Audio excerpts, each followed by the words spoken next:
with Esther Strykowski. Okay, so we left you in Belgium in the castle. Yeah. We were a few months.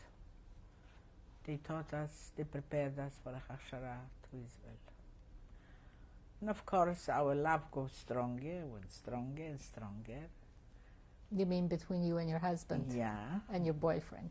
And my boyfriend.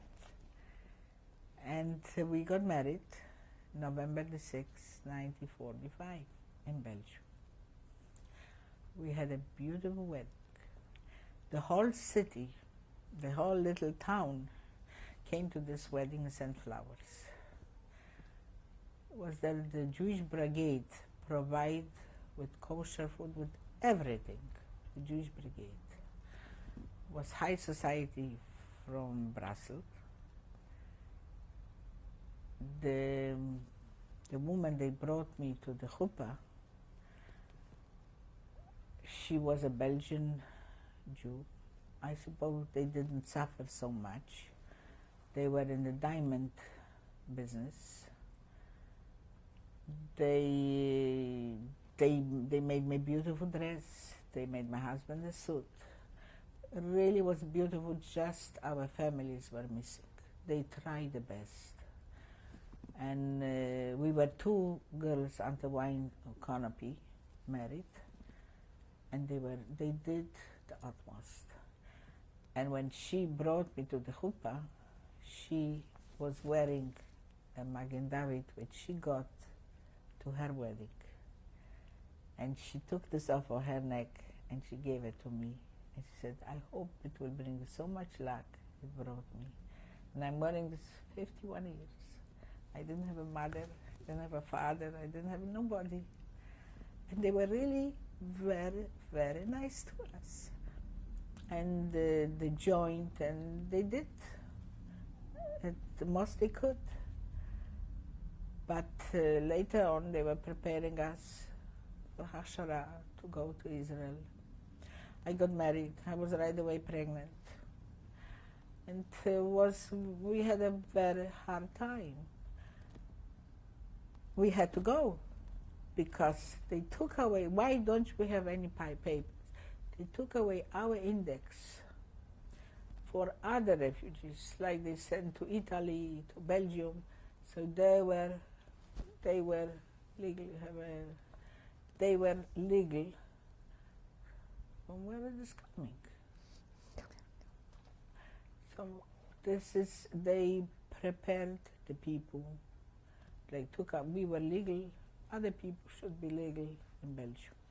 So they handed down these documents to other survivors? Why we don't, even if we had some document, we didn't get any, even our pictures where was written tournée by the photographer, we had to take off the names because it was official that we're going to Panama.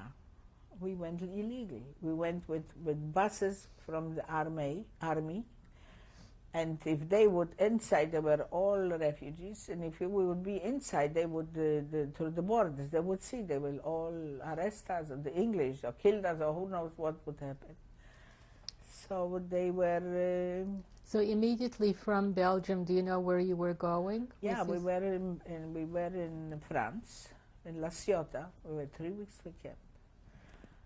We were married in Belgium, of course, and we were there, and I was pregnant. I didn't want somebody to go. They wanted, before I went with my husband, they wanted me to go legal with a Jewish soldier as a wife. But I didn't want to go. I didn't want to go. If I would go legal, I wouldn't go to hell on the boat. And we were 3 weeks in La Ciotat in France. And we were not allowed to talk. From where we are, it was that we are from Panama. That's why we didn't have any papers, not on the pictures, nothing where was written Belgium was illegal. That's why we don't have nothing. Everything they throw to the water, don't take it because if they will catch you, it's finished. And we were 3 weeks in France. And from there, illegal, with a small boat, the name Tel Chai, we went to Israel. So this was a port city. Yeah, yeah.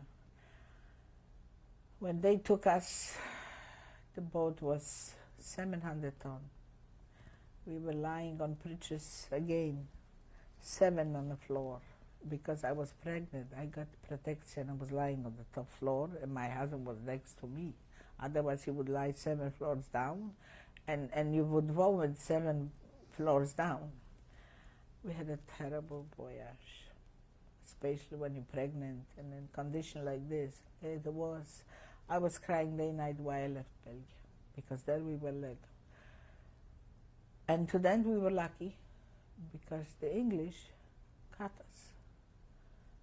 Otherwise, I don't know what would happen. We didn't know to swim. We didn't know nothing. I have a friend. She went with a friend, and she came to Israel illegal, and by taking off them from the boats at night, she drowned. She didn't know how to swim, and she drowned. So my husband was praying to God the English should catch us, and they did catch us. And this was a day, 2 before Israel. So we went with them to Israel. With the English, under the English escort, we went to Israel. And then in Israel, we were 3 weeks in a camp. No penny in our pocket.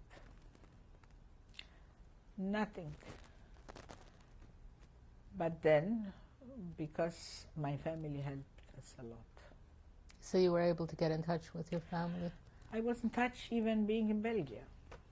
My cousin, we were able to write. My husband was writing to France, to his uncle. I was writing to my uncle. I knew he is in Israel. I knew the whole family is in Israel. And I wrote to my cousin Brandt, which he was helping me a lot in Israel. I didn't sit one day in a Beit Olim like other people. They did the most they could for me then. But it was very hard times. We came to Israel. Soon I had a baby. In July, my son was born, 14 Bastille Day. And it wasn't so easy. He got a job. Then he didn't have work. The heat, everything together, we had very hard times. They took him right away to the army. And you want me to go on from Israel? Okay. In Israel, we lived in Holland. They rent us 1 room, which was luxury then. I had Jacob, my son. He went to the army right there for 2.5 years. Your husband? Yeah. And this was 1946, 47, 48. And we were under constant pressure. And in Israel, we had a very rough time in Israel, with the help of our family. I didn't have parents. I didn't have a brother. I didn't have a sister. I had cousins. It was better than nothing, but I didn't have close family. So we had hard times. He was working. He was on and off and on and off. And somehow we managed. Then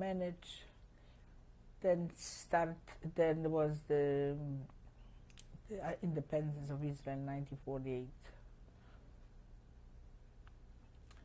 I don't have to tell you, we were in the streets and crying, laughing. Next day we had people killed in Holland. My son was then 2.5 years old, 2 years old. Right away they start to throw, to shot and to bomb and this. So my son was already so used that he was all the time carrying his little, not snitchek, how we say the potty. The potty, because when somebody happened, he had to go around to the corner. So they always said, Yankel is in the corner of his party. And this took quite a while. And the liberation was wonderful, but right away we had people dying. But still, we suffered. We were quite happy to compare with other people. So how long were you in Israel? 14 years. He went to the army. He was a tankist. He was 2.5 years in the army. I had another child. Helen was born. Then was the war, 1957 Sinai campaign. They took him again. I was lying under the bed, hidden. I was scared from the bombs. Everybody was away. I didn't know where to go. We didn't have them shelters. Now they build with shelters. Then we didn't have shelters. We had the shikun. We had two little rooms. But thanks God, the war took only 6 days. And he came home. And what made you come to Canada? I tell you what made it true. First of all, my father-in-law left Israel to Canada. And he was all the time writing for us to come. Really, I didn't want to come because it wasn't so easy. He said, come alone. So he says, you will come alone, you will go back. And most of it, the army. Because my husband was a few times a year, he was going to the army. My son was already 14 years old. Another 2-3 years he would go to the army. He was 36 and he was 14. And this was the main decision I made because of it. And I had the opportunity, my family, I had a big family here, and my father-in-law. And this was the main reason I left the army. I was petrified. That you left Israel? Yeah. But I love Israel. For me, Israel is my home. And I was maybe 30 times back in Israel. But I was scared after the war, what I went through, and not having mother and father and sisters and brother, nobody to have. I was scared. Would you like to tell us a little bit about your feelings going back to Poland? Did you go back to Lodz? Yeah. First time, by us at home, was always they talked about concentration camps, the ghettos. Was never hidden. Like you read, my daughter wrote, Mommy's always scared, but my father was always turning around to a joke. I didn't want to go. I was scared. But he said, if you won't go, I'm going. And this was still under the communist. Everybody said, how can you let him go to Poland alone? So we went to Poland. This is 21 years ago. Our welcome to Poland wasn't very nice. Did you go on an organized trip? Or no. Then there were not organized trips. First of all, we came in by plane to Warsaw. And of course, from Warsaw, we want to go to Lodz by car, by taxi. We knew then, you'll remember, our friend Genia, she had a brother there, and he was persuading us to come to Poland. We shouldn't be scared, we shouldn't be this. On the airport, a guy came over and said, you want to go to Lodz? Yes. We went to Lodz. On the way from Warsaw to Lodz, we passed through the city when I was going from Lodz to Warsaw in 1939.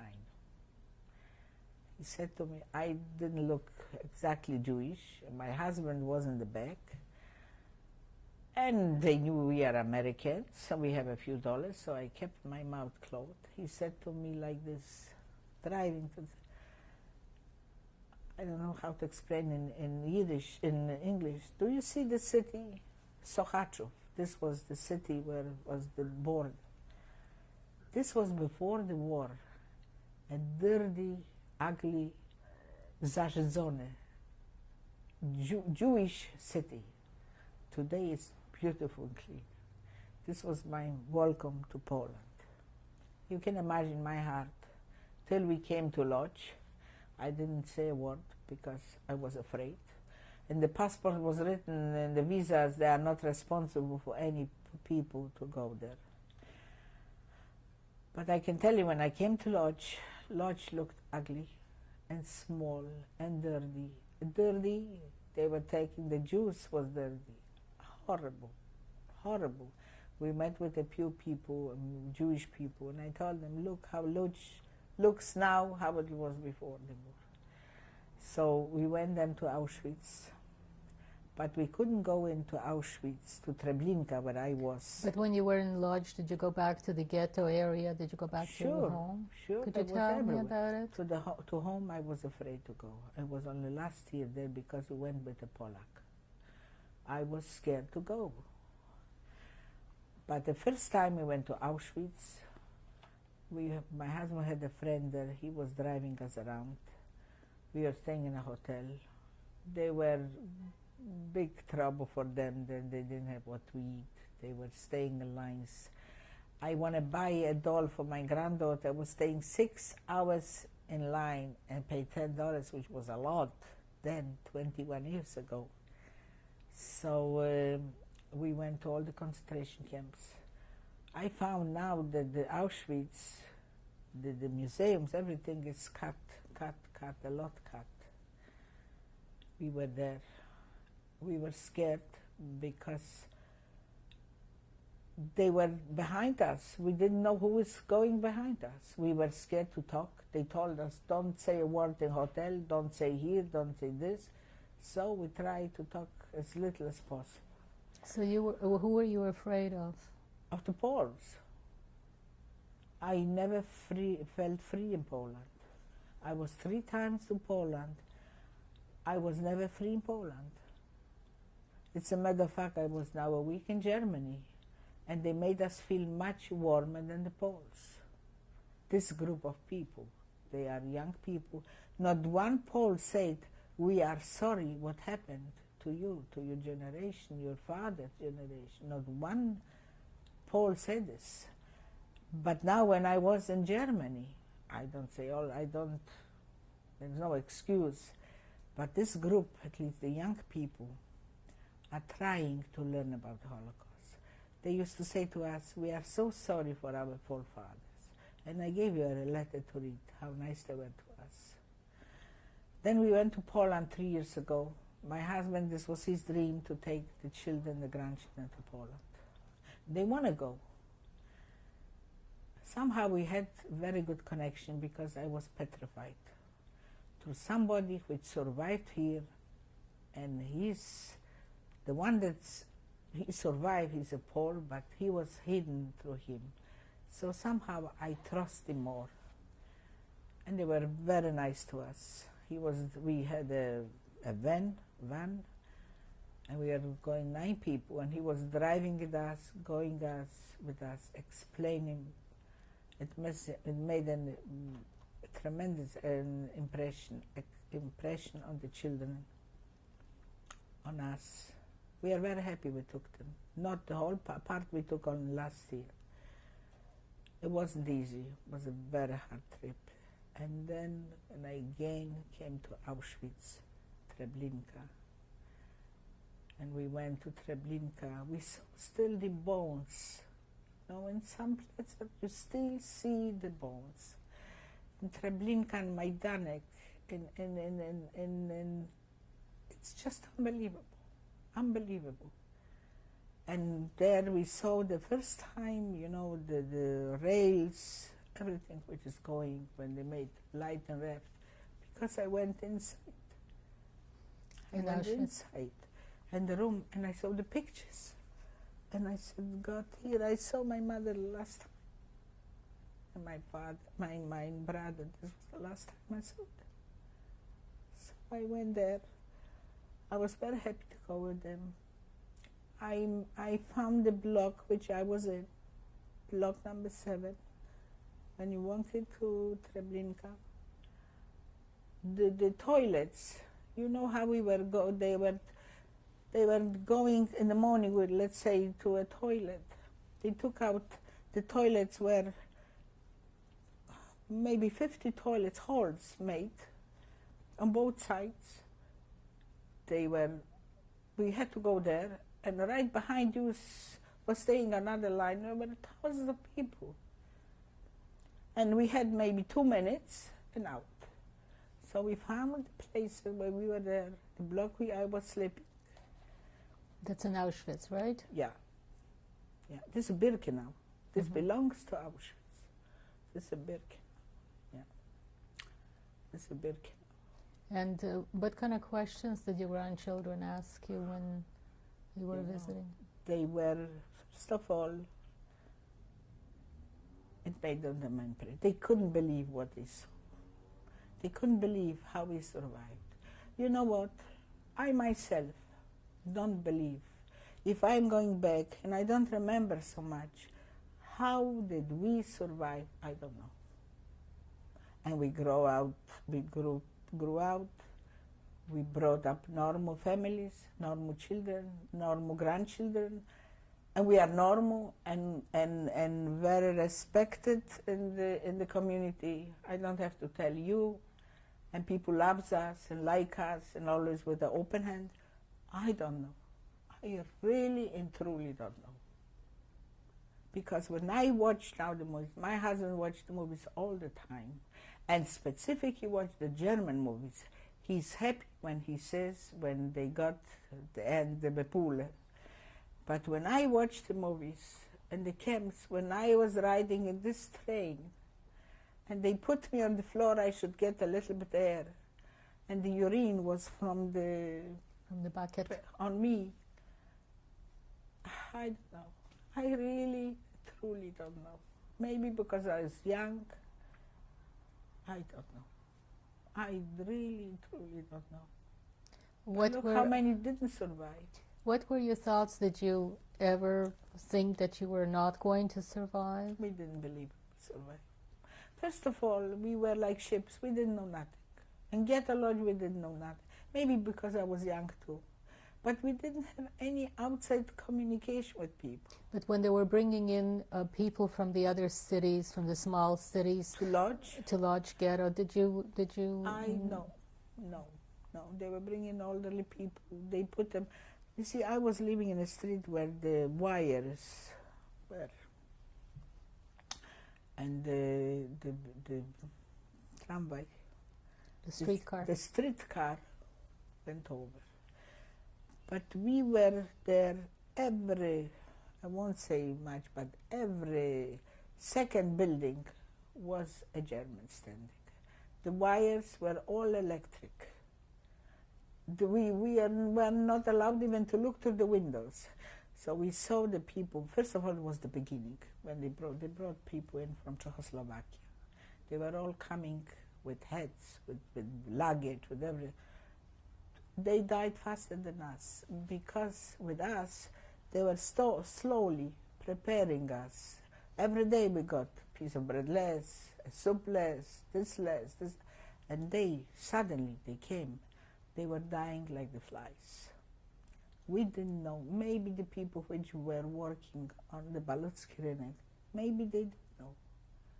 But we didn't. And the factory where we're not allowed to talk, and who knew? I didn't know. You know what? If we would know that we going to be to Auschwitz, to Bergen, whatever, and the crematoriums they will have, I think people would kill themselves in the ghetto. We didn't know there are crematoriums. Till Auschwitz, this Hungarian girl told me, here you see here, dim, smoke. Here are people are burning them to death. I didn't. And many didn't know. Maybe some did. maybe the elderly people. I was still from the survivors. We didn't go through Russia. I am from the younger one, because the younger from me, they killed because they couldn't work. So I'm from the younger one, and I really didn't know. I didn't know. In the ghetto, how was the food distributed? Did you have to go to a main kitchen, or? Who was working in the kitchen, a cooperative like my mother, or there was, we got rations. We got like stamps. So we got, I don't remember, a bread, let's say a week. For eggs, we didn't see for the whole war. I didn't know what is egg, chicken, milk. We didn't know. So was there a store that you went to with your My ticket? mother was working in a store where they were ration bread and sugar and carrots and potatoes. And we got by ration. We got, let's say, 5 kilo of potatoes in a month. I don't remember. And then you cooked it at home? Yeah. And you had coal or wood to cook? Yeah. This was also rationed. This was also rationed. I remember we had a room smaller than this. When my grandfather already, everybody passed away, the German came in to us to the ghetto. And I remember it was divided when my grandparents were there with a cupboard. And they were Jewish, my grandfather's book. He was a very well-known man in the Jewish, not only in Poland. He sent books to Israel, to America, to United States. They are all over the world. Even now in Canada, you have the original books from my grandfather. He wrote a book, Ghetto. As a matter of fact, they are looking for this book. They say that he was hiding this book somewhere in the war in Poland, which is possible, but I don't know.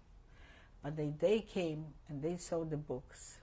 They took all the books, the Jewish books, they threw them on the floor, threatened them with feet, made a Hakenkreuz on my grandfather's head. With what would they do that, with a pen? With a scissor, they cut out the Hakenkreuz.